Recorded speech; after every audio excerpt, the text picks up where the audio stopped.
Both of my transcripts said that it did not meet the core knowledge of the New Zealand blah blah. So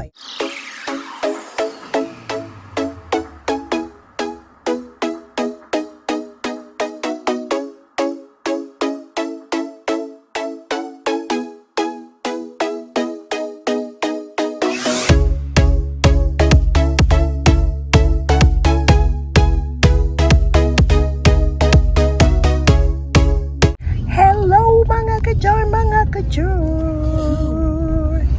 Yun. And I'm back.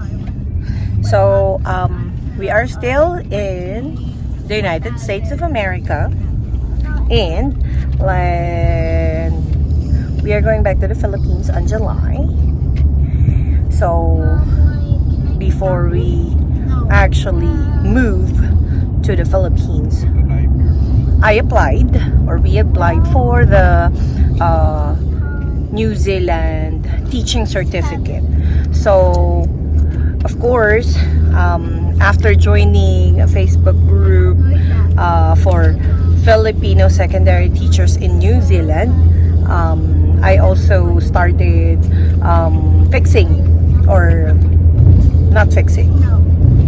I started getting all my papers for the requirements for the IQA, or the NZQA. So it's the very first thing that you need to do when you apply for a registration or teaching certificate, and then you should get at least level 7. So in my case, I got level 6.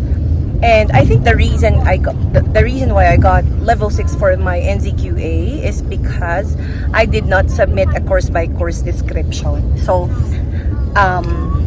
if I were you guys and you wanted to have your TOR being checked by the NZQA, make sure that it's a course by course description, because it will give them a further understanding of what you took when you were in your bachelor's. So aside from my bachelor's degree, I also submitted my master's degree, and because of that I got level 9. But at the same time, both of my transcripts said that it did not meet the core knowledge of the New Zealand blah blah. So ayan, tingnan nyo na lang dyan. So ngayon, dahil ganon, I did the Discretionary Pathway for the teaching certification. So ayun na nga, my journey started last I think October 31, when I submitted all my requirements to the teaching council through the Discretionary Pathway. So nakakatawa kasi yung Discretionary Pathway na yun, it took me almost a year kasi nga hoping na we could stay in the United States using my US citizen child. Pero dahil nga parang halos 3 years na, it takes 3 years for us to get approved for that no objection statement or yung waiver nga, so that we can stay here in the United States to work. So backup plan si New Zealand kasi nga nandun yung si ate, so tsaka si Kuya Von. Tapos yun, sabi ko ampunin na nila kami. But anyway, so yung journey ko sa New Zealand Teaching Council, using the Discretionary Pathway, kasi nga I did not meet the core knowledge, I submitted like parang ganto kakapal na paper. It includes the IQA, the original IQA that was assessed by the NZQA. Yung mga pinasabi ko NZQA is New Zealand Qualification Assessment ata. Pero I'll put the link below. Ayun. Tapos, ayun na nga. So, sabi ko nga, October ako nagpasa ng paper. And then, started completing everything. And take note that it should all be a certified true copy. So, dito sa Pinyon, in Arizona, I just went to a notary public.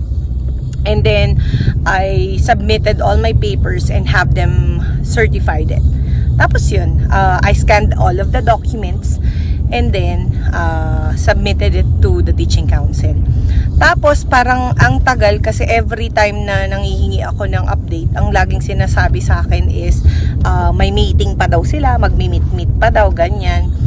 Tapos siguro ang sabi ko nga, isa sa mga reason why hindi nila ako binibigyan ng teaching certificate pa is because I did not take my English proficiency.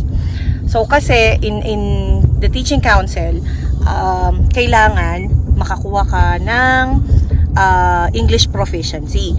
Kumuha ko ng English proficiency ko 2018 pa, and that is I think TOEFL IBT. Tapos meron ding cut-off yon. Again, makikita tong mga to sa mga links na nakalagay dyan sa baba. Tapos syempre, kung di mo pa rin naiintindihan, edi sige, mag-message ka na sa akin.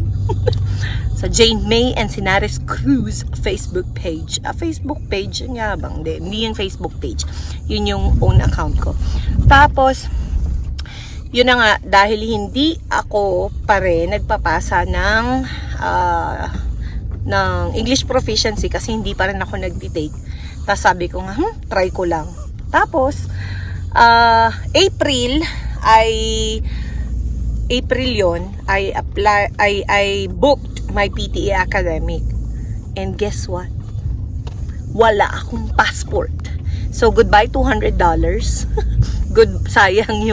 Sayang yung bahay, yung rent ng yung rent ng bahay. I mean, alam mo yun. Pero thank you Senon, tsaka Lance for dahil sinamahan nila ako.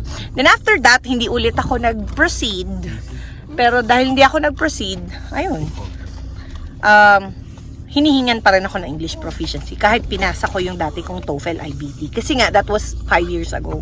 So, 2018 pa. So, ngayon, nag-take ulit ako ng English proficiency nitong June 18, kung di ako nagkakamali, June 18 or June 17. Tapos, I met the 65. Actually, more, yung writing ko, 65 lang. Pero lahat, 70 and 80. Yabang, di ba? Pagkatapos nun, ayun, pinasa ko na yung requirements ko. Ay, before pala yun, meron pa. Wait lang, bababa muna ako, ha? Ano tawag dito, yung icon doon na kiwi.